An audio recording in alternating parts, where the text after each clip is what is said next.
The Bru tribe is one of most ancient inhabitants of Tripura state of northeastern region of India. Linguistically, the Bru tribe living in the state of Tripura belong to the Tibeto-Burmese group. In India, the Bru is especially known as Riang, but they call themselves as Bru. The government of India recognized the Bru Riang as a primitive tribe group. They have their own language, which is locally known as Kaubru. According to the 2001 census, there were 165,103 Brus live in Tripura state of India. The Bru is the second populous tribe of Tripura's tribal population.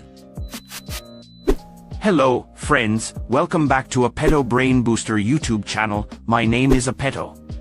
And today's video will explore and learn the Bru tribe history and origin. Wait, before we begin, I need your support to bring more new interesting and informative videos. If you are new to this channel, then subscribe now and hit the bell icon for more new and informative videos. This video is created into 10 chapters.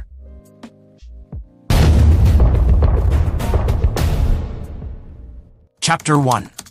History. The early history of the Bru remains somewhat obscure because they have no written historical document. Researchers and the Bru themselves believe that the ancestors of the Bru were members of the Tibeto-Burmese family. According to researchers and the Bru themselves, believe that around 3000 BC ago the Brus originally inhabiting the area on the bank of the rivers Yangtze and Huanghe in western China in the past. It is said that due to many disturbances created by the Chinese, the Brus people have to move to the northwest of Tibet. Then they spread to Burma, Laos, Vietnam and Bangladesh. The Brus entered India crossing Tibet through Burma and Bangladesh of Chittagong Hill tracts. Many centuries the Bru people were permanently settled in the Chittagong Hill tracts. The Bru king established his kingdom in the northwest of Mayani Hills and the border of the source of Gomathi River, around 9th century ago. At present also many Brus live in Chittagong Hill tracts. Chapter 2. Settlement and village. The Bru settled mostly in the hilly areas and sometimes on narrow strips of valley between hillocks. Traditionally they lived in small houses that are built on stilts. The houses are mostly built by bamboo and which are erected on pillars of about 4 to 5 feet above the ground. The houses are locally known as sharnu.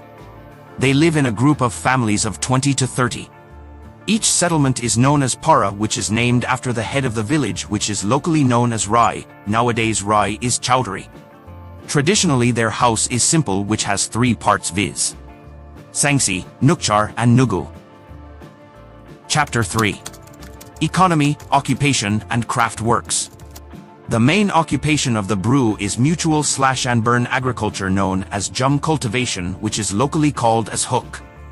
Nowadays many men and women of the Brus posted in different government higher position like DM, SDM, BDO, minister, MLA, doctor, engineer, professor, HM, advocate, singer, soldier, teacher, police and other.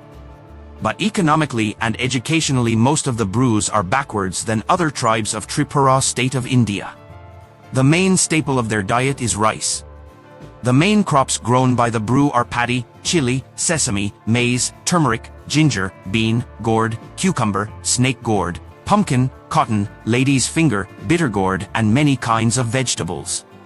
They involved in animal husbandry, fishing and hunting. All the domestic animals and fowls are made use of for both food, sacrificed and sell. Sometimes they rear cow and bull for milk and sell.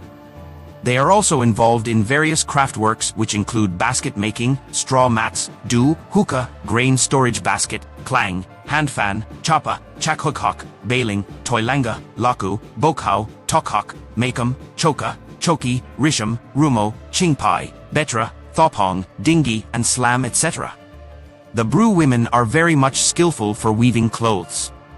They weaving runai, rusha, boki, turban, curtain, pillow cover, towel and loincloth for menfolk etc. Chapter 4. Food, drink and smoking. Rice is the staple food of the Brus and they mostly eaten rice 3 times a day. They take all kinds of green vegetables, meat, fish and egg. Dry fish and oily fish are favorite to them. The Brus have another famous item known as thamso pingmo. This thamso pingmo is prepared in the green bamboo pipe. Pork, chicken, fish, egg, mutton and goat meat etc. are prepared into various dishes. But some other brew who are converted to Vaishnavism, they are vegetarian. Bamboo shoots is one of the favorite food item of the brews. Drink is an indispensable part of life of the brews. Apart from its consumption, the country liquor, locally known as arak, is profusely used in socio-religious life. Wine or arak is one of the most important item of the brew's social, economic and religious life. Without wine or arak, any kind of puja is not successful. The brews have customary practice to show respect the superiors with wine. To entertain any respectable guest, wine is must. The brews men, women and children are in the habit of smoking. They also cultivate tobacco plantation. Tobacco is called duma. To smoke duma they use their own made smoking hookah, which is locally known as maktuk. It is made of bamboo. The elders and the young smoke together. Primitively there is no restriction among them. Chapter 5. Religion and festivals. Primitively the brews are adherents of traditional Hinduism, which is locally known as Sangsaric Dharma and which is observed as the main along religion of each village along with animism. Their main gods and goddesses are Shibrai, Hangrai, Twabuma, Songrongma, Swanero, Boni Rao, Thunai Rao, Menuma, Ku Numa, Haisua Ma, Nusama, Kermtai, Lampramtai, Kusning Rao, Buraha and evil spirits. Their main social and religious festivals are Hojagri, originally called as Mai Numam Samang, Roya Puja, locally known as Boisu, Abhu Sumo, Kmai Bomo and Kthoi Nemo etc. Pigs, fowls, goats, eggs and buffaloes are sacrificed in their festivals. The Hindu deities Shiva, Vishnu, Krishna and Lakshmi etc. are worshipped by many brews. Nowadays some brews are converted to Christianity and Vaishnavism. Chapter 6. Dress and personal decoration. The traditional dress of the brew is very simple. Men wear a loincloth, hand-woven, and a shirt, known as kutuitakbru, and a turban locally called as kamsoi mai tang. Women wear a long piece of cloth called runai. They wrap it around their waist. It hangs down up to their knees. They wrap upper body with a piece of cloth called rusha, and they wear a turban locally called as kamsoi. All these cloths are hand-woven by themselves. The brew women are very fond of personal adornment and favor ornament. The brew women are used to wear silver ornament, especially the necklace of silver coins locally called as rangba, lukoi, tar, kondroka, wariak, wakam, sangai, earrings, binji, etc. The brew men wear only mathiya in their wrist. Chapter 7. Village administration. Every village is headed by a village headman, which is locally called as chowdhury. He is elected through a democratic process. He administers the village. To administer the village, the Karbari, who is the assistant of chowdhury, and other elder persons help the chowdhury. Any kind of dispute is brought to the chowdhury for settlement. He is in time helped by other elder persons and Karbari. The chowdhury look after and administer the village. Criminal and civil case in the village except murder or kidnapping they suit and solution. The Akchai, Boido and Karbari are also there in the village for priestly performances, health and help to the chowdhury. Chapter 8. Culture and social structure. The brew of Tripura are a patriarchal society. Father is the head as well as the guardian of the family. After his death, the eldest son inherits the rights exercised by him. The eldest brother or sister look after and guide his or her younger brothers and sisters. The youngest son or daughter inherit the whole property of their parents. But it is true that the entire property of the family is distributed among the sons and daughters. They have no caste system. There are two types of marriages in the brew society. These are kayamo and toikehai lalai mo. The first one is negotiation by both the parents of boy and girl. The second one may any called love marriage. The boy and girl marriage by themselves without the consent of their parents. The boy has to pay bride price in cash or by his service after the marriage. The period of service is 3 to 4 years. Sometimes the bridegroom lives permanently after his service period in the house of his father-in-laws.